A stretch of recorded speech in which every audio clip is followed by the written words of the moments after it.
പൊതുസ്ഥാപനങ്ങളും സ്കൂളുകളും മറ്റു വിവിധ തരത്തിലുള്ള മത്സരങ്ങളും സംഘടിപ്പിക്കുന്നു. പലതരം കളികളും കലാപരിപാടികളും സംഘടിപ്പിക്കുന്നു. റോസാപ്പൂക്കളെ സ്നേഹിച്ച നമ്മുടെ സ്വന്തം ചാച്ചാജിയുടെ പൂന്തോട്ടത്തിലെ പൂവിന്റെ ഇതളുകൾക്ക് വേണ്ടിയാണ് ഇതെല്ലാം. അദ്ദേഹത്തിന്റെ മരണശേഷം ചാച്ചാജി ആരാണ് എന്ന് ഓരോ തലമുറയിലെ കുട്ടികളും അറിഞ്ഞിരിക്കണം എന്നത് തന്നെയാണ് ഓരോ വർഷത്തെയും ശിശുദിനാഘോഷത്തിന്റെ ഉദ്ദേശം. കളികളുടെയും കലാപരിപാടികളുടെയും കുട്ടികളെ അവരുടെ സ്വന്തം കഴിവുകൾ തിരിച്ചറിയിക്കാൻ ഓരോ വർഷത്തെയും ശിശുദിനാഘോഷം ഒരു കാരണമാകുന്നു എന്ന് നമുക്ക് നിസ്സംശയം പറയാൻ സാധിക്കും. ഒരു ചിരിയുടെ പിന്നിൽ ഒരു സ്വപ്നമുണ്ട്, ഒരു കളിയുടെ പിന്നിൽ ഒരു ഭാവിയുണ്ട്. ശിശുദിനം എന്നത് കേവലം മത്സരങ്ങളുടെയും കലാപരിപാടികളുടെയും ദിനം മാത്രമല്ല, ഓരോ കുട്ടിയുടെയും വ്യക്തിത്വവും കഴിവും പരിപോഷിപ്പിക്കാനുള്ള സമൂഹത്തിന്റെ ഉത്തരവാദിത്വം കൂടെയാണ്.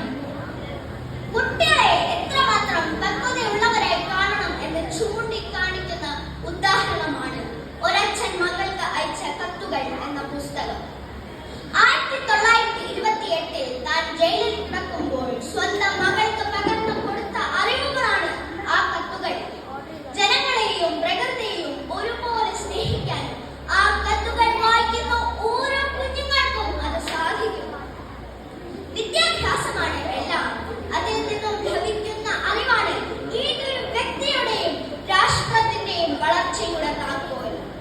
പിൽക്കാലത്ത് ഭാരതത്തിന്റെ ആദ്യ വനിതാ പ്രധാനമന്ത്രിയായിരുന്ന ഇന്ദിരാഗാന്ധിയും അദ്ദേഹത്തിന്റെ ദീർഘവീക്ഷണത്തിന്റെ ഉത്തമ ഉദാഹരണമാണ്. എല്ലാ കുട്ടികൾക്കും സൗജന്യ നിർബന്ധിത വിദ്യാഭ്യാസം ഉറപ്പുവരുത്തുന്നതിലൂടെ ആദ്യ വികസിത പടിയിലേക്ക് ഭാരതം കയറി തുടങ്ങി. കുട്ടികളെ എത്രമാത്രം പക്വതയുള്ളവരെ കാണണം എന്ന് ചൂണ്ടിക്കാണിക്കുന്ന ഉദാഹരണമാണ് ഒരച്ഛൻ മകൾക്ക് അയച്ച കത്തുകൾ എന്ന പുസ്തകം.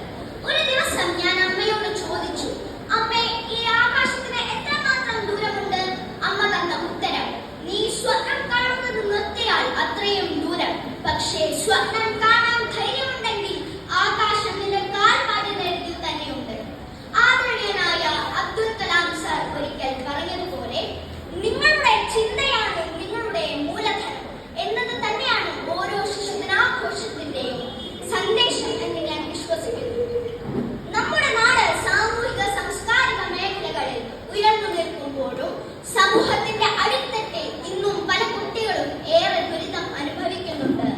ഇത്തരം കാഴ്ചകൾ ആവർത്തിക്കാതിരിക്കാൻ നാം എല്ലാവരും ഒന്നിച്ചു പ്രവർത്തിക്കണം.